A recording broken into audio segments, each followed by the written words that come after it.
तर 11 दिवस फरार असलेला आणि पोलिसांच्या हाती न आलेला वाल्मिक कराड अखेर शरण आलाय। या क्षणाची महत्त्वाची अपडेट आपण पाहतोय। पुणे सीआयडी ऑफिसमध्ये वाल्मिक कराडने आत्मसमर्पण केलंय। सरपंच संतोष देशमुख यांच्या हत्या प्रकरणाचा सूत्रधार असल्याचा आरोप वाल्मिक कराडवर केला जातोय। सीआयडीची 9 पथकं वाल्मिक कराडचा शोध घेत होती, मात्र वाल्मिक कराड याने स्वतःच्या गाडीतून येत पोलिसांसमोर सरेंडर केलंय। त्यामुळे पोलिसांच्या कार्यक्षमतेवर प्रश्नचिन्ह उपस्थित केलं जातंय। 11 दिवस पकडू शकत नाही आणि अटक करण्याऐवजी शरण आला तर हे पोलीस आणि सीआयडीसाठी भूषणावह कसं, असा सवाल देशमुख यांच्या मुलीने उपस्थित केलाय। तर आता सीआयडीचे अतिरिक्त पोलीस महासंचालक प्रशांत बुर्डे हे स्वतः वाल्मिक कराडची कसून चौकशी करतायत। वाल्मिक कराड याच्यावर खंडणीचे आरोप आहेत, त्याचप्रमाणे त्याच्यावर इतरही गुन्हे दाखल करण्यात आलेले आहेत। मात्र सरपंच संतोष देशमुख हत्या प्रकरणातील मास्टरमाइंड असल्याचा आरोप वाल्मिक कराडवर करण्यात आलाय। त्यामुळे सीआयडी वाल्मिक कराडवर हत्येचा गुन्हा दाखल करणार का, असा सवाल उपस्थित होतोय। आपण पाहतोय काही वेळापूर्वीच वाल्मिक कराड हा,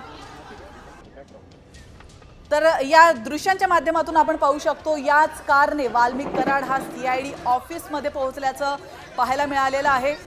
तर एकीकडे वाल्मिक कराड याची चौकशी सुरू झालेली आहे। सीआयडी कडून गेल्या काही तासांपासून, साधारण 3 तासांपासून वाल्मिक कराड याची चौकशी सुरू आहे आणि या दृश्यांच्या माध्यमातून आपण पाहू शकतो पुण्यामध्ये स्वतःच्या कारने सीआयडी ऑफिसमध्ये वाल्मिक कराड हा पोहोचला होता।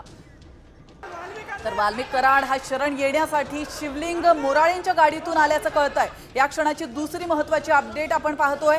शिवलिंग मोराळे हा धनंजय मुंडेंचा कार्यकर्ता असल्याची माहिती मिळते। MH23 BG2231 ही कार शिवलिंग मोराळेंची असून वाल्मिक कराडशी त्यांचे संबंध असल्याचं बोललं जात आहे। तर गेल्या अनेक दिवसांपासून हे प्रकरण गाजतंय।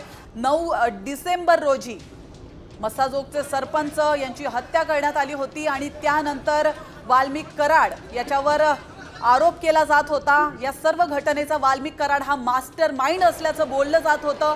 तर विरोधकांकडून त्याच्यावर सडकून टीका केली जात होती आणि या दरम्यान सगळ्यात महत्त्वाची बाब जी घडली ती म्हणजे धनंजय मुंडे, मंत्री धनंजय मुंडेंसोबत देखील वाल्मिक कराड याचं नाव जोडलं गेलं। आता यानंतर धनंजय मुंडे यांच्याकडून नेमकी काय प्रतिक्रिया येते हे पाहणं अतिशय महत्त्वाचं असणार आहे। वाल्मिक कराड ज्या वेळेला सरेंडर त्याने केलेलं आहे त्यावेळी मी या प्रकरणातला आरोपी नाही, माझा या प्रकरणाशी काहीही संबंध नाही असं त्याने रोखठोकपणे सांगितलेलं आहे। शिवाय मस्साजोग सरपंच हत्या प्रकरणामधले जे आरोपी आहे त्यांना शिक्षा व्हावी असं देखील तो म्हणालेला आहे। तर या क्षणाची महत्त्वाची अपडेट आपण पाहतोय। वाल्मिक कराड हा शरण येण्यासाठी शिवलिंग मोराळेंच्या गाडीतून आलेला आहे। शिवलिंग मोराळे हा धनंजय मुंडेंचा कार्यकर्ता असल्याची माहिती समोर येते।